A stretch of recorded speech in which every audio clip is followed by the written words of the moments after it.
TDP party నేత అనంత లక్ష్మి గారు. లక్ష్మి గారు నమస్కారం అండి. అట్లాగే ఇటు రాజకీయ విశ్లేషకులు ఊహా మహంతి గారు ఉన్నారు. మహంతి గారు నమస్తే. అట్లాగే ఇటు జనసేన పార్టీ లీడర్ సుజాత గారు కూడా ఉన్నారు. అందరికీ నమస్కారం. ముందుగా మహంతి గారు, ఏంటి మహిళల పట్ల ఈ విధమైనటువంటి వైఖరి, ఒక హోమ్ మినిస్టర్ను పట్టుకొని ఆ విధమైనటువంటి మాటలు, ఒక ఆడవాళ్ళను ఇట్లా కించపరచొద్దు, ఈ విధమైనటువంటి అంటే ఇది కూడా ఒక రకంగా బాడీ షేమింగ్ కిందకే వస్తుంది కదా, రాదంటారా? ఖచ్చితంగా వస్తుందండి. ఇప్పుడు మహిళలు అంటే ఇప్పుడు సాధారణమైన మహిళ దగ్గర నుంచి ఇప్పుడు మీ హోమ్ మినిస్టర్ గా ఉన్న మహిళ వరకు ఏ మహిళ వస్త్రధారణ గాని ఇలాంటి వేషధారణ కానీ ఇలా మనం కించపరిచి మాట్లాడినప్పుడు ఖచ్చితంగా అది బాడీ షేమింగ్ కింద వస్తుందండి. ఎందుకంటే అది వాళ్ళ వ్యక్తిగతమైన విషయం ఏదైనా కూడా. దాన్ని వాళ్ళు ఇప్పుడు మహిళల్ని విమర్శించడం రాజకీయ పార్టీలకి చాలా ఈజీ అయిపోయిందండి. ఇప్పుడు అది ఏంటంటే ఆలోచించకుండా విమర్శలు చేస్తున్నారు, ట్రోల్స్ చేస్తున్నారు.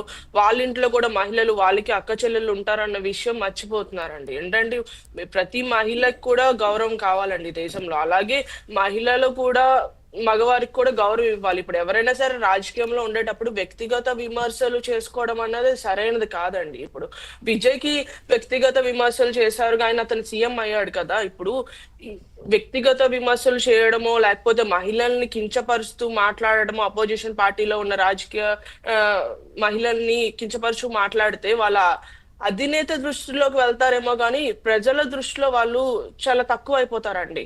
ప్రజల దృష్టిలో వాళ్ళు చాలా విమర్శలు ఎదుర్కొంటారు. ఏంటంటే అధినేత దృష్టిలో పడాలని మహిళను విమర్శించడమో లేకపోతే ఆ మహిళ గురించి అలా మాట్లాడడమో, వాళ్ళ కార్యకర్తలతో ట్రోల్స్ చేయడం వల్ల అధినేత దృష్టిలోకి వెళ్తారేమో గానీ ఇలాంటి ప్రజలు అన్ని గమనిస్తూ ఉంటారండి. ఇప్పుడు ప్రజలు గమనించకుండా ఓటేయరు కదండి. ప్రతిదీ గమనిస్తారు. ఏ పార్టీ నుంచి నిలబడినా కూడా వ్యక్తిగతం ఏంటి, వాళ్ళు ఎలాంటి వాళ్ళని గౌరవించే వాళ్ళు నిర్ణయాన్ని తీసుకుంటారు, ఓటేస్తారు.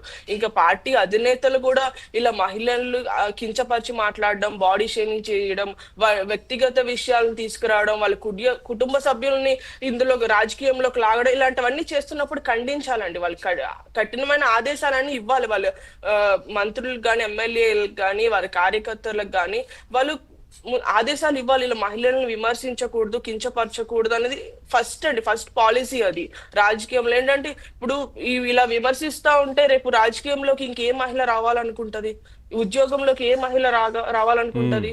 ఇప్పుడు మహిళలే ముందుండి నడిపించాలి, మహిళలు ఇంట్లో ఉండిపోకూడదని నేను సుప్రీంకోర్టు ఒక ఇదని ఇచ్చింది, ఒక స్టేట్మెంట్ ఇచ్చింది, ఒక తీర్పు ఇచ్చింది. మహిళలు ఏమి ఇంటి పనులకే కాదు, వాళ్ళు లేకపోతే అసలు కుటుంబమే గడవదు, దేశమే నడవదు అని చెప్పేసి ఒక తీర్పును అనేది అయితే ఇచ్చిందండి. అలాంటి మహిళల్ని ఇలా కించపరుస్తూ మాట్లాడడం, కేంద్ర ప్రభుత్వం కూడా మహిళా బిల్లు, మహిళలకు రాజకీయాల్లో మంచి సముచిత స్థానం ఉండాలి, మంచి వాళ్ళు ఎక్కువగా పోటీ చేయాలి, ప్రజల్లో ఉండాలనే ఆలోచనతో మన ప్రభుత్వాలు కూడా ఆలోచన చేస్తూ ఉంటే వీళ్ళు రాజకీయాల్లో ఉన్నటువంటి మహిళని ఈ విధంగా కించపరచడం ఎంతవరకు కరెక్ట్ కాదు కదా. చాలా తప్పండి. కించపరచడం, బాడీ షేమింగ్ చేయడం అనేది చాలా తప్పు. వాళ్ళు ఏదైతే వేషధారణ వేసుకుంటారో, మేకప్ వేసుకుంటారో వేసుకోరో వ్యక్తిగతమైన విషయం. ఇప్పుడు ఏదైనా విమర్శ చేస్తే వాళ్ళ మినిస్ట్రీలో ఏం తప్పులు జరుగుతున్నాయి, అవకతవకలు ఏం జరుగుతున్నాయి, వాటి మీద మీరు విమర్శించాలి, ప్రశ్నించాలి. కానీ ప్రతిపక్షంలో ఉన్న వాళ్ళు ఇవన్నీ ప్రశ్నించడానికి చాలా సమస్యలు ఉంటాయండి.